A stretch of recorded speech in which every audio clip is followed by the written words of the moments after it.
What's up YouTube, Jeff back again today with a very exciting Samsung video for you guys. Today we are creating a video that a lot of people have requested, and that is a complete advanced animation tuning guide for One UI 7.0's new Home Up module inside GoodLock.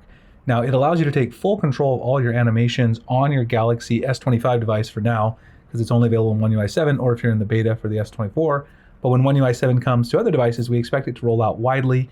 We're going to get into that today. Before we get started, make sure you check out our website, sammyguru.com, for the latest Samsung news, tips, tricks, tutorials, and reviews. We did post this full guide in written form. Our brand new writer, Josh Skinner, that Josh Guy 69 over on X. He's a great Samsung influencer, kind of posts about Samsung customization all the time. Joined our team as a freelancer. He wrote a great guide. Today I'm going to be basing my video off of his guide because it is so well written. Definitely check us out over there if you're interested. And also get in on our new Sammy Guru Rewards program, which is opening very soon. Make sure to subscribe to the newsletter to know all about the great stuff we have coming with Sammy Guru Rewards. So, Samsung Home Up Animation Tuning Guide. Let me go ahead and open the Home Up application. Now, if you have it installed inside GoodLock, you'll be able to go to your home screen settings, scroll to the very bottom, and you'll see more customizations. Now, if you don't have it installed, you're going to have to go to GoodLock, and then, of course, you're going to have to go and install the Home Up module, which you can also access from inside GoodLock itself. So what we'll do really quickly is let's go back into setting and more customizations. That's going to open up Home Up for you, as you can see right there. And inside here, we're going to head over to the gesture settings. So here today, we're going to be focusing only on, for the most part, the home gesture animation tuning. That is this menu. There's a lot in here, and 90% of what's interesting is down here in the advanced tuning setting. We're going to talk about some recommendations that you can use to get the best experience. Now, these are our personal preferences. There's a lot of stuff to play with here, so keep in mind, you can play around and adjust it to your liking, but we're gonna explain what all the options do. So first, you have 4 simple presets at the top. Classic, which are the default One UI 7 animations. Elegance here, which is a lot slower and kind of smoother, just, slower, but slower. Dynamic is faster. It's fast, still smooth, but definitely faster, a little more stuttery. And then Sweet, which Josh did a great explanation here, very slow and soft. So Elegance is slow and soft. Sweet is like very slow and soft. So Elegance is kind of like iOS, I think. Sweet is like a little bit slower than iOS. I don't even know who would want that. Not me personally, but it's there if you want it. And then below that, you've got Simple Tuning. Simple Tuning only lets you customize one thing. You either go faster or slower.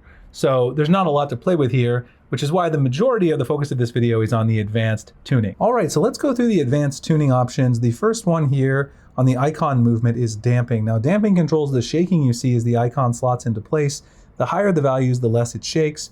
And if you like bouncy effects, you should keep both sliders at 0.75, but you set them for 0.92 for a little less bounce, which is what I've done. Josh and I both kind of talked over and looked at our various options. He had some suggestions. I already had it around here at 0.9. He said 0.92 in the article, and I definitely agree. I kind of like a little less bounce. You can see the preview up there.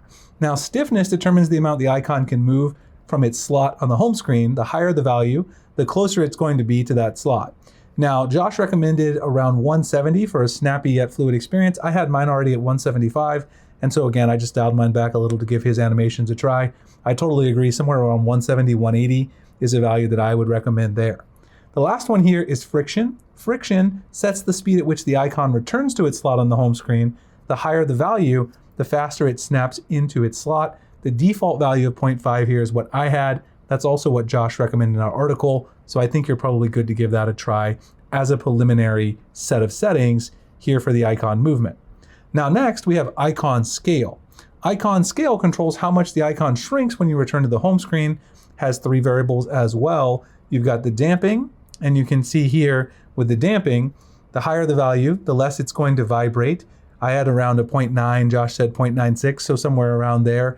If in this case, it depends on how much you want it to shrink, but that's kind of my preference to have it somewhere around there, a value between 0.9, 0.96. Stiffness determines how quickly the icon animates the switch. The higher the value, the faster the animation. So if you like something around slow, around 200, 180 to 200 for fluid, and then for 300, I would say that's a lot faster, snappier. I had mine around 290.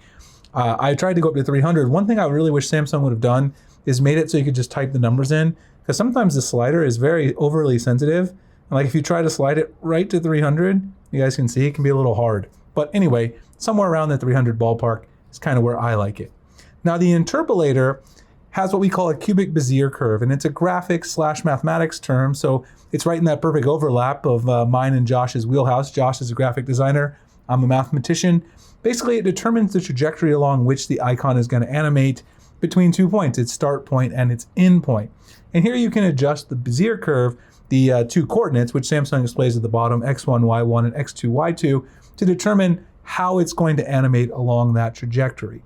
This is a cubic Bezier curve, of course, because this is a curved line in this case. And it also allows you to animate, faster. You can start slow and then speed up towards the end of the animation, which is more visually pleasing. So for this particular recommendation, we went with 0.20, 0.61 for x1, y1, x2, y2, and I think it looks very, very nice. Now let's go to something that's a little bit easier, and that's the icon tracking position. This is a very simple thing to understand.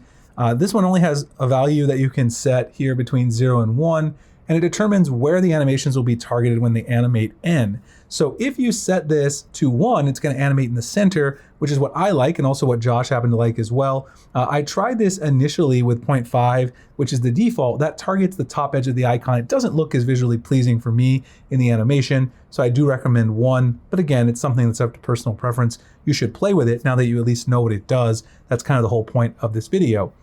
Next up, down here, you've got the window transparency interpolator. The interpolator here, also a Bezier curve, as we talked about earlier. This changed how quickly the app preview fades and how it reveals the icon. So we have this set in our article to 10.62, 1 for x1, y1, x2, y2. I think this gives a nice balance for the fade and makes it look pretty nice in the animation. But again, you can play with it. If you play with them around this ballpark, you'll kind of get the idea of what they do. So just trying to use our recommendations as a starting point so you understand what each piece does, and then you can put it all together and figure out, what it is that you want to use. Next, down here, you've got your wallpaper options. You've got scale, duration, interpolator, and blur. So for scale is how much the wallpaper zooms during the animations. I was using 1.2, 1.4 is another value that Josh recommended. It really depends on how close up you want to see your wallpaper, right? The scale of the wallpaper. It also depends on the wallpaper you're using, right? Like both of these depend on, this case I have this galaxy looking wallpaper. I think 1.2 looks nice, but depending on what the subject of your wallpaper is, you may want to try to increase it up to around 1.4. Duration obviously controls the duration. I've got that set at 1.2 as well, but again, depending on the wallpaper and the subject, you could crank that up to around 1.4. The interpolator here, once again, another Bezier curve. We have the default set to, our option set to 0.36, 0.22, 0.1 in the article. I think that's a very nice animation pattern for the wallpaper. Takes a nice trajectory that's easy on the eyes, and with the other options we've put together, also creates a really snappy, cohesive experience. Blur, you can toggle on or off, depending on if you like blur or not. I personally like the blur. I think it gives it kind of a refined look. And then you have the home screen grid, which down here you've got 2 options. First, scale or vertical move. The scale is what I chose. You can change the min or max scale of the home screen animation. It shrinks the grid when you open an app and expands it when you're done with it. This is kind of the default One UI style. You could also switch to vertical move, and what that's going to do is it's going to like the Pixel style, back in the old days of Pixel, where this would kind of move up. The grid jumps up and down vertically. I find this jarring. I don't like it so much, so I don't have this one. I stick with scale, but you can play with it. If you use the vertical one, I would probably crank it up a lot. I kind of tend to agree with Josh that I'd probably go to 200 or maybe even 220 if I was going to use that. But I just like scale better, and I keep it around 0.75 to 0.8. Duration, which again, obviously pretty self-explanatory, to adjust how long it lasts. And then the last interpolator, which here is the home screen interpolator, we have set to 0.3, 0.9, 0.5, and 1 for the x1, y1, x2, y2 coordinates. You put all this together, you've got a very snappy set of animations, at least in my opinion. I think these things look absolutely fantastic. You can try them again. Ours is a little bit faster, probably, the ones that Josh and I put together, but you still got a good amount of bounce. You got a really cool looking animation line. Go back, how the Play Store icon animates along that curve, that trajectory. I think it's very pleasing, looks good. But you can play with it, you can change it up. That's the beauty of it.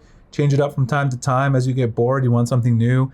If you've got a couple different phones, you can, if you have One UI 7, all of them, you can try different styles on each one. Anyway, I hope you guys enjoyed the video. Huge shout out to Josh, our new writer. Great job on this guide. It really helped me make this video and outline it as we were kind of, I was reading his article talking about it, looking at his options, comparing to what I had, and thinking about it to create this video for you guys. If you guys enjoyed it, definitely follow us at Sammy Guru, bookmark it, trying to be one of the best Samsung sites on the internet. Appreciate you guys checking out this video, and of course, I'll see you in the next one. Thanks so much for watching.